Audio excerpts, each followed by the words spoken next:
भाव को ध्यान में रखते हुए सरकार ने बजट बनाया होता तो शायद कुछ ना कुछ लॉलीपॉप तो दिए होते। यश जी, आप बताइए, लगता है ये चुनावी बजट? निश्चित तौर पे लॉलीपॉप तो है ही कि 25 साल आगे देखेंगे। 5 साल में कुछ दे नहीं पाए, 25 साल की आगे लॉलीपॉप पकड़ा दी है। जनता को ये लोग गुमराह करने का काम करते हैं। ये जो सवाल इनसे पूछा गया पत्रकारों के माध्यम से, तो यूपी टाइप का शब्दावली इस्तेमाल करना, तो मुझे समझ में नहीं आता ये यूपी टाइप का मतलब क्या था। यूपी टाइप का मतलब क्या नरेंद्र मोदी जी के लिए मजाक उड़ाया, जो बनारस सीट का संसदीय क्षेत्र है उनका प्रतिनिधित्व करते हैं लगातार 2 बार से?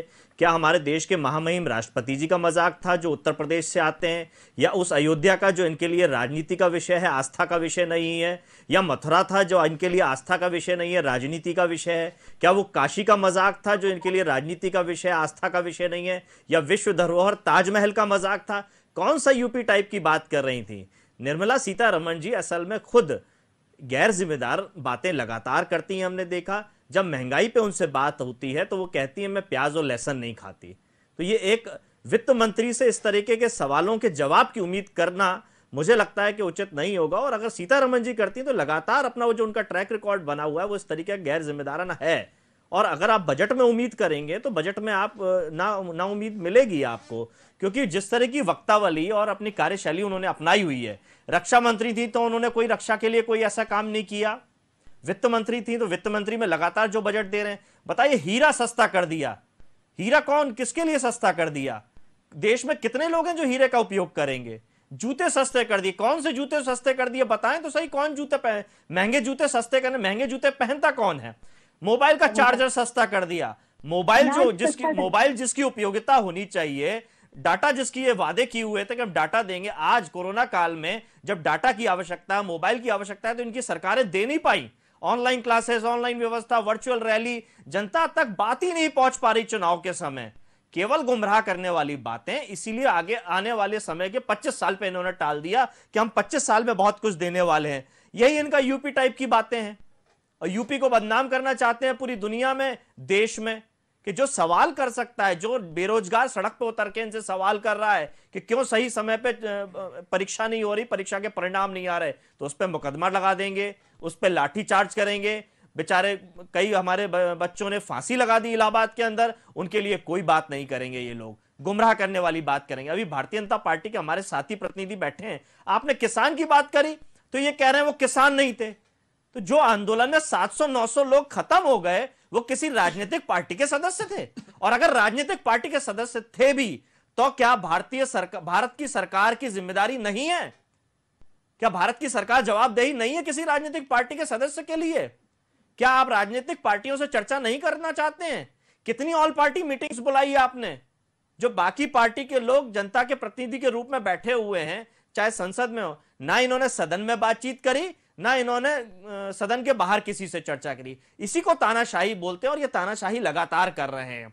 और क्योंकि जनता के बीच में अब जाना है, इसीलिए इन्होंने नई नई चीजें कोविड के नाम पे करके रखी हैं कि जिस तरीके से जनता के बीच में भारतीय जनता पार्टी के सांसद की पिटाई हो रही है, भारतीय जनता पार्टी के विधायकों की पिटाई हो रही है, नेताओं की पिटाई हो रही है, उससे बचने के लिए अब ये वर्चुअल रैली का इन्होंने एक तारतम्य बनाया है, ताकि ना जनता के बीच में जाना होगा ना कोई और बात होगी। अब ये डीएम और एसएसपी के माध्यम से चुनाव लड़ रहे हैं। बजट पे इनके पास कुछ बचा नहीं, अब ये डीएम और एसएसपी के माध्यम से चुनाव लड़ रहे हैं। आप देखिए, ईडी के लोग अपनी नौकरी छोड़कर के भारतीय जनता पार्टी के सदस्य बन रहे हैं, आईपीएस अपनी नौकरी छोड़कर के भारतीय जनता पार्टी के सदस्य बन रहे हैं। इसका मतलब है कि अघोषित रूप में अभी तक ये भारतीय जनता पार्टी के लिए काम कर रहे थे, अब चुनाव आ गया तो अब घोषित रूप में ये भारतीय जनता पार्टी के लिए काम करेंगे। इन्होंने समाजवादी पार्टी का जिक्र किया था, हमारे भारतीय जनता पार्टी के साथी जो साथ में बैठे हैं।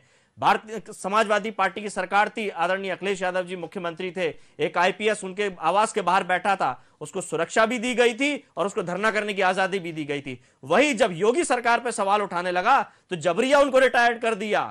अमिताभ ठाकुर जी की बात कर रहा हूं, जबरिया रिटायर कर दिया उन्होंने। अपने घर के बाहर नेम प्लेट भी लगा दी कि अमिताभ ठाकुर आईपीएस, जबरिया रिटायर।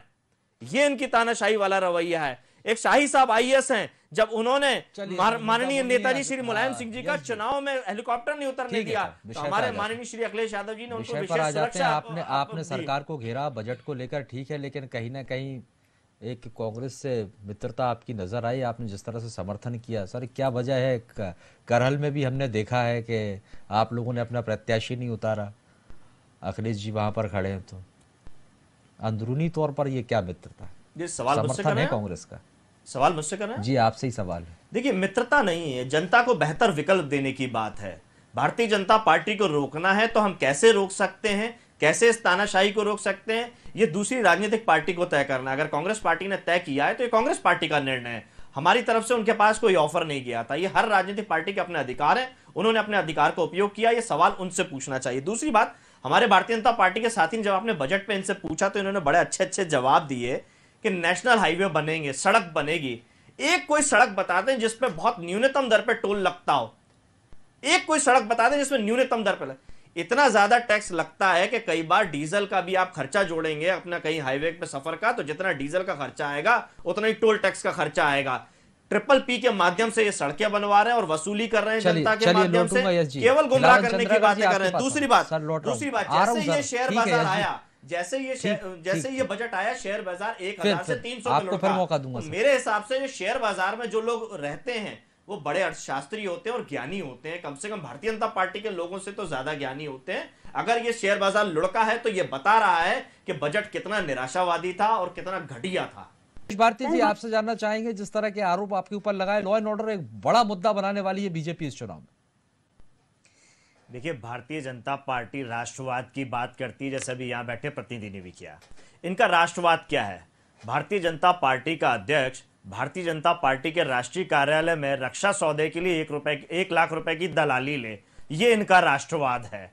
और उसको बचाने के लिए भारतीय जनता पार्टी के बड़े नेता मीटिंग करें कि ये जो 1 लाख रुपए रक्षा सौदे की रिश्वत आई है इसको हम चुनावी चंदा बताएंगे, पार्टी फंड बताएंगे, ये इनका राष्ट्रवाद है।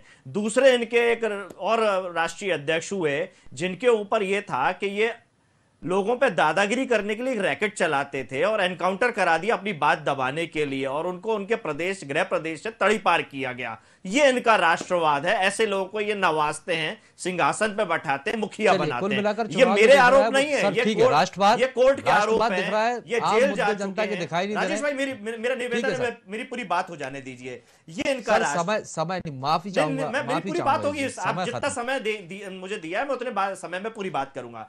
मोदी जी ने आज से 4 साल पहले कहा था कि अभी 4 साल बकाया है, 2022 में इस देश के अंदर एक भी व्यक्ति ऐसा नहीं बचेगा जिसके पास अपना खुद का घर नहीं होगा। आज ये बताएं कि कितने लोगों को ये घर दे पाए और कितने लोग छूट गए हैं जब ये बात कही गई थी। यानी इनके पास योजना रही होगी 4 साल पहले, जब ये 25 साल आगे की योजना बना रहे हैं, तो क्या योजना है, क्या धरातल पे उतर पाएगी? ये जुमले देना, झूठे वादे करना, ये सवाल रहेगा, यही इनका बजट, यही इनकी नीति, यही इनकी नीति है। राजेश भाई, दावे और वादे किए जा रहे हैं वो जमीनी स्तर पर कितने? ठीक है सर, ओके, मुझे समय दीजिए। आपने कांग्रेस भाजपा को पूरा मैंने आपको भी समय दिया, मेरा निवेदन है मुझे पूरा समय दीजिए। भारतीय जनता पार्टी की सरकार और भारतीय जनता पार्टी के लोग केवल और केवल कांग्रेस के लिए काम कर रहे हैं। इसीलिए तुलना करते हैं कांग्रेस से कि बताएं पंजाब में क्या हुआ, बताएं छत्तीसगढ़ में क्या हुआ। अरे देश की जनता के लिए पूछ रही है ना, कांग्रेस ने कुछ किया ना भारतीय जनता पार्टी ने कुछ किया। ठीक है सर, बहुत बहुत शुक्रिया आप सभी मेहमानों का हमारे साथ जुड़ने के लिए। समय कम है, यहाँ पर कही गई है, अब इसको लेकर एक नई सियासत देखने को मिल रही है। जाहिर सी बात है, आने वाले समय में चुनाव है, उत्तर प्रदेश सबसे प्रमुख राज्य माना जा रहा है। अब ऐसे में कांग्रेस ने इस मुद्दे को भुनाने का दांव तो खेल दिया, इसमें कितना कामयाब होगी ये देखना दिलचस्प होगा। फिलहाल के लिए वक्त एक छोटे से ब्रेक का है। ब्रेक के बाद वीआईपी न्यूज पर खबरों का सिलसिला लगातार जारी है।